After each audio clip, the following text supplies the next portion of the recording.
Farooq sir, एक तो मैं बहुत हैरान होता हूँ, हम्म। बहादुरी के जैसे ना मीनिंग ही बदल रहे हैं, कुछ डेफिनेशन ही बदल रही है बच्चों में, खासतौर से नई जनरेशन में। सुबह आ रहा था तो एक बाइक लेके इधर से इधर, इधर से इधर, इधर से इधर, इधर से इधर, और सीधा देखो रोड पे, हाँ हाँ। क्या बुरा हाल। तो इसको क्या क्या आप क्या समझते हैं, क्या समस्या बन गई इन बच्चों के साथ, और क्या हमारे टाइम की क्या चीज़ें थी, है ना? हाँ हाँ। नहीं, बेसिकली समस्या नहीं कहा जा सकता है इस चीज़ को सुरजीत सर, क्योंकि जो यंगस्टर होते हैं ना, जैसे टीनेजर हैं, यंगस्टर हैं, they are full of energy always. उनके अंदर एक ये मतलब बात एक है। एक्साइटमेंट, उनके अंदर एडवेंचर करने का ना एक जज्बा हमेशा रहता है, जिसको हम रोक नहीं सकते, दबा नहीं सकते। अब 18 साल के बच्चे को आप ये नहीं कह सकते कि 24 घंटे आप किताब पढ़िए बैठ के और बिल्कुल ही आप कोई एक्टिविटी ना कीजिए, तो हम उसको वो नहीं कर सकते। हम ये नहीं कह सकते हैं कि वो गलत है, स्टंटबाजी वो कर रहे हैं, अपनी जान को जोखिम में डाल रहे हैं, लेकिन हम ये उनको नहीं कह सकते हैं कि भाई ये है बिल्कुल आप बंद कीजिए, कोई एक्टिविटी, फिजिकल एक्टिविटी ना कीजिए। हमने ये सोचना ये है कि वो फुल ऑफ एनर्जी हैं, उनके अंदर एक्साइटमेंट है, एडवेंचर करना चाहते हैं। देखो, हर एक बच्चा जो है ना, जैसे हम लोग थे, जैसे अभी आपने कहा कि हम लोग अपने तो ज़माने में हमने क्या तो करते थे। हड्डियाँ तोड़ी अपनी, लेकिन काम में। हमने, हाँ एग्जैक्टली, हम लोग काम क्या करते थे। और मैं आपको पते की बात बताऊंगा, अपनी बात बताऊंगा कि जब हम लोग छोटे थे, या मतलब जैसे यंगस्टर थे, टीनेजर थे, गांव में रहते थे, उस वक्त ये स्टंटबाजी या ये बाइक्स या इस तरह की चीज़ें तो होती नहीं थी। तो घर के कामकाज अक्सर होते थे। मुझे आज भी याद है कि बर्फ़ पड़ती थी, कच्चे कच्चे हमारे कोठू हुआ करते थे।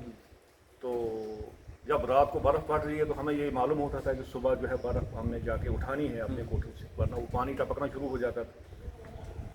वहाँ भी वहाँ भी तो ताकत लग रही है, या तो ज़्यादा बर्फ़ ज़्यादा जम जाए, कोठू ही दब सकता था, तो इस तरह से वो था। अब जो, एनर्जी एनर्जी लग जाती थी ना कहीं ना हाँ कहीं। हाँ, तो उसमें हम क्या करते थे कि हमारा ये नॉर्मली रहता था कि जो हमारे आस पड़ोस के जो लोग थे या जो रिश्तेदार थे, कजिन्स थे, तो उसमें रहता था कि कंपटीशन करना रहता था। हमेशा ये लगता था कि हमें सबसे पहले मैं ख़त्म कर दूं अपने कोठा से बर्फ़। उनका ये रहता था कि हम, इसी तरह कभी कभी हम लोग चांदनी रात में जाके पूरा धान की कटाई कर लेते थे, ताकि जो है मेरा चाचे का लड़का जो है मेरे से पीछे रहे। और गुडाई, वो मक्खियों की गुडाई गुडाई की होगी, गुडाई, हाँ हाँ, है ना? वो भी कंपटीशन रहता था, कौन आगे निकल गया। कौन आ गया। बड़ा बड़ा मजा आता था। तो वो स्टंट्स थे, वो भी स्टंट्स थे हमारे, वो स्टंट्स थे। अब हमें घर वाले माँ बाप कहते थे कि पढ़ाई कीजिए या काम, लेकिन वो एक एनर्जी इंसान के अंदर होती है, उसको आप रोक नहीं सकते। कुछ ना कुछ तो आपने करना है। आजकल जो नई लाइफ स्टाइल है हमारा, उसके अंदर ये जो घर के कामकाज हैं, इस तरह की चीज़ें हैं, हम हमारे बच्चे नहीं कर रहे। अब हमने उनको ये गाइडलाइन देनी है कि भाई आप लोग किस तरह से अपनी एनर्जी को चैनलाइज कर सकते हैं। एडवेंचर तो उन्होंने करना ही करना है, एक्साइटमेंट तो उनको चाहिए ही चाहिए। उनको किसी जावेद जी, वीडियो बनाने शुरू हो गए आप? ये कैजुअल बातचीत का वीडियो बना दिया। वीडियो बना रहे हो।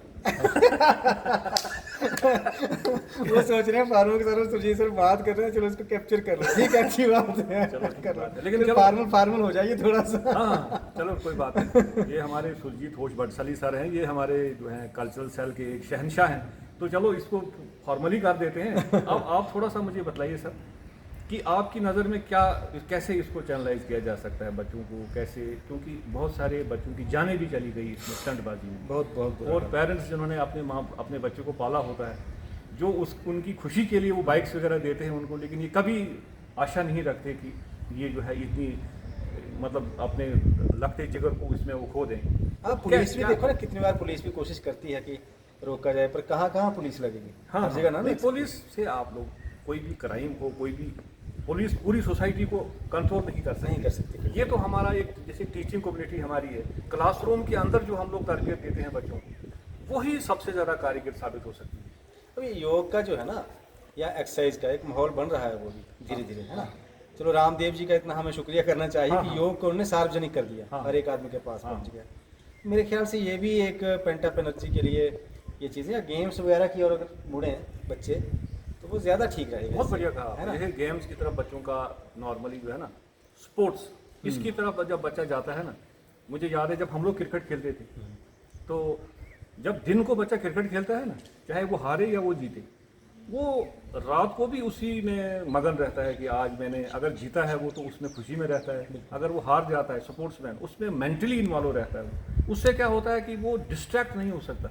जब बच्चा किसी फील्ड में, किसी स्पोर्ट्स में, किसी एक्टिविटी में इन्वॉल्व नहीं रहता है ना, फिर वो दूसरी तरफ जाने की कोशिश करता है, जैसे ड्रग्स हो गए या और जैसे कोई मतलब हमारी एक्टिविटीज़ ऐसी हैं जिनको हम अच्छा नहीं मानते, उनकी तरफ उसका दिमाग चला जाता है। बिल्कुल बिल्कुल। तो इसलिए बच्चे जो हमारे यंगस्टर पर्टिकुलरली है ना, अगर वो स्पोर्ट्स की तरफ चले जाएं या उनके लिए एक लॉन्ग टर्म एक होता है ना, एक पढ़ाई की तरफ, जैसे हम कहते हैं कि आप KS IS कीजिए, वो मतलब छोटी सी उम्र से ही उनको उस ट्रैक पे डाल देते हैं, वो मेंटली उस पर प्रिपेयर रहते हैं ना, तो फिर वो शाम को सुबह फ्री टाइम में भी पढ़ाई की तरफ अपना ध्यान दे देते हैं। तो इस तरह से बच्चे के लिए एक रोड मैप, एक जो है ना ट्रैक दिया जाना चाहिए, ताकि वो लोग जो है ना इस तरह की एक्टिविटीज़ से दूर रहें। और टीचर्स को भी समझाना चाहिए बच्चे को, है ना, कि ये चीज़ें ना करिए आप गेम्स में इंटरेस्ट लीजिए, एक्सरसाइज करिए, सुबह सुबह उठ के अच्छी खासी हाँ। वॉक करिए, है ना, इस तरह की चीज़ें करिए। और खासकर जो थोड़ा सा अगर 30 साल पहले चले जाएंगे ना हम, फैमिलीज के अंदर जो जॉइंट फैमिलीज हुआ करती थी ना, उसके अंदर जो है ना, इसको हम कहते थे कि संस्कार दिए जाते थे, चाहे वो लड़की थी चाहे वो लड़का था। आजकल फैमिली थोड़ी न्यूक्लियर हो गई है, बिजी हो गई है, दोनों वर्किंग में आ गए हैं ना, फैमिली के पास इतना टाइम नहीं है कि वो अपने बच्चे को ये सारी चीज़ें जिसको हम संस्कार कहते हैं, अब ये रोल जो है ये टीचर की तरफ शिफ्ट हो गया है। दोनों नौकरी पेशा हैं, हाँ। दोनों ऑफिस जा रहे हैं, हाँ। बच्चा बच्चों के साथ है, उसको हाँ। दोस्त हम उम्र है, क्या हाँ, समझाएंगे बेचारे वो को। उनके लिए पास टाइम नहीं, इसलिए वो रोल जो है ना, वो जो रिस्पॉन्सिबिलिटीज हैं वो भी टीचर की तरफ शिफ्ट हो गई है। अब क्लासरूम के अंदर ही आपने निसाब जो हमारा है उसको कवर करते करते आपने एक बच्ची को या बच्चे को वो संस्कार देने, जो हमारी सभ्यता, जो हमारे जो संस्कृति है, उसको भी वो अडॉप्ट करते जाएं, ताकि बच्चे जो हमारे जो फ्यूचर जो हमारी वो हमारे देश के लिए प्रोडक्टिव हो और एक शांति बनी रहे, और एक किसी पेरेंट के लिए उसका लगते जिगर उसे दूर ना हो। इस तरह की बात है। बहुत बढ़िया, और जावेद जी ने कैप्चर करके अभी- बहुत अच्छा किया है। अभी शेयर करेंगे इस वीडियो को हम, है ना, अब जावेद जी ने इसको शायद किसी के काम आ जाए। अब हाँ। जो सुन रहे हैं वो भी अगर शेयर करेंगे तो शायद किसी पेरेंट्स के बच्चों के समझ में आए, या टीचर्स आगे समझाएं इसको बच्चों को। चलो, बहुत धन्यवाद शुक्रिया फारूक सर, और गुरु जी, जावेद जी आपका आपका भी बहुत बहुत धन्यवाद। Thank you very much.